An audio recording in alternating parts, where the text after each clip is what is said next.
Como um camponês analfabeto conseguiu ter tanta influência sobre uma família imperial? Pois é, gente. Neste vídeo nós vamos desvendar todas as camadas da vida de Rasputin. Quem nunca dançou aquela música no Justin Dancing? Ha, ha, Rasputin! Pois então, é sobre esta pessoa que nós vamos falar.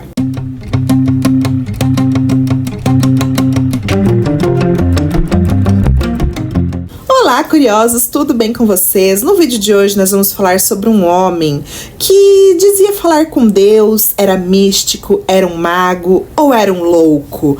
Bom, apesar de tudo, a influência dele sobre a família imperial russa, principalmente sobre a saúde de Alexei, que nós já vamos chegar nessa parte, realmente funcionou.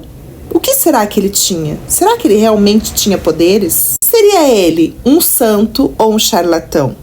O que nós sabemos é que ele realmente foi uma figura muito polêmica. Mas vamos lá, conhecer essa trajetória surpreendente e que não teve um final feliz para ambos os lados, né? Nascido em 21 de janeiro de 1869, sua família era pobre, camponesa, tradicional. E desde pequeno, Rasputin era considerado estranho. Ele tinha visões, ele entrava em transe, falava com santos. Ele nunca frequentou uma escola formal, então sim, ele era analfabeto. Rasputin cresce, Rasputin se casa. Sua esposa era Praskovia Dubrovina. Com ela, ele teve 3 filhos, então ele tinha uma família. Mas apesar de ter essa família, ele mal parava em casa, porque segundo ele tinha um chamado, uma missão na Terra. E por causa desse chamado divino, ele simplesmente abandona a família e vai para a Rússia. Saiu em peregrinação, passou por mosteiros, grupos místicos, se envolveu inclusive com uma seita, que era acusada de autoflagelação e orgias religiosas, olha o nível. E ele começa a ganhar uma fama como um homem santo, mas ele nunca foi ordenado pela Igreja Ortodoxa. Mas além dessa fama de homem santo, ele também tinha uma fama de ser muito mulherengo. Por volta de 1905, ele chega em São Petersburgo. Conheceu figuras influentes da nobreza, da igreja, e em 1906 ele é apresentado ao czar e à czarina da Rússia, Nicolau II e Alexandra Feodorovna. E aqui entra um grande drama, porque o casal já tinha 4 filhas e eles precisavam de um menino, de um herdeiro ao trono. E quando esse menino nasce, ele nasce com uma doença, hemofilia, que era uma doença hereditária do sangue, que ele herdou lá da Rainha Vitória. E era muito perigoso, porque qualquer corte, mínimo que fosse, poderia levar esse menino à morte. Então todos os cuidados, toda a atenção agora era de Alexei.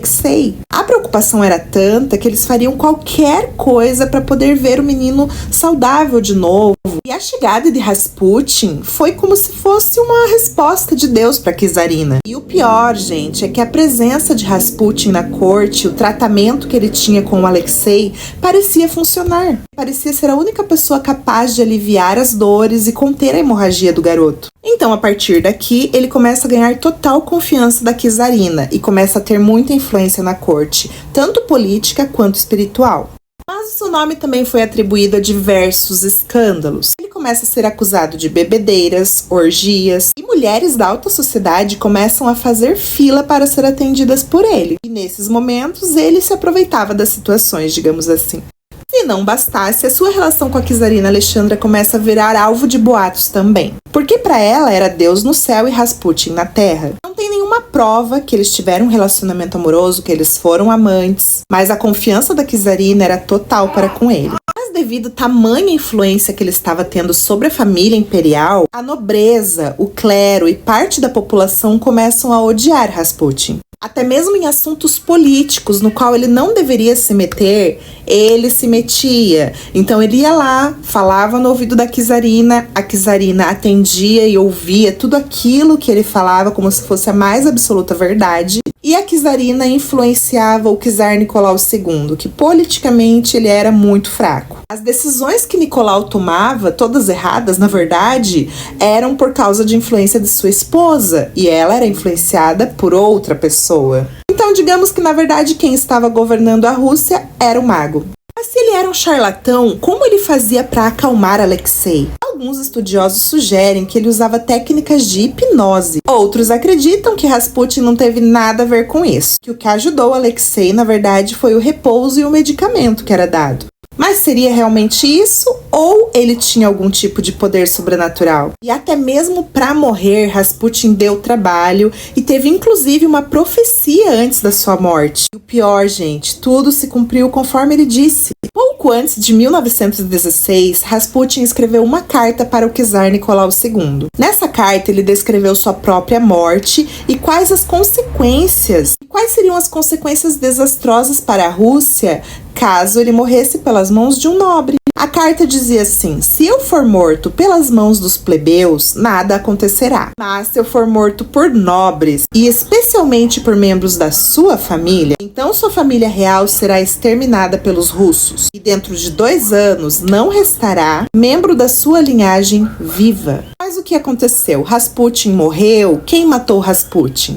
Félix Yusupov era um nobre e ele liderou a busca por Rasputin para matá-lo. Foi tão difícil matar Rasputin que esse plano começou com um veneno. Ele não morreu por conta do veneno. Na noite de 29 de dezembro de 1916, ele foi atraído até o palácio de Yusupov, do Félix. A Rússia estava à beira de um colapso, gente. Estava o puro suco do caos. Então Félix, com o apoio de políticos, parentes do czar, resolveram agir contra Rasputin. Então ele foi atraído até a casa de Yusupov. Lá foi servido bolo, foi servido vinho, com veneno para ele. Ele comeu, ele bebeu e não demonstrou nenhum efeito. Todos ficaram chocados, então os conspiradores entraram em pânico. O que está acontecendo? Esse homem é imune a veneno? Yusupov, muito nervoso porque o homem não morria, pegou sua arma e atirou nas costas de Rasputin. Rasputin caiu. Mas depois, quando foram verificar, ele abriu os olhos. Rasputin foge naquela noite fria, gelada, cheia de neve. Ele foi perseguido pelos nobres que continuaram atirando nele.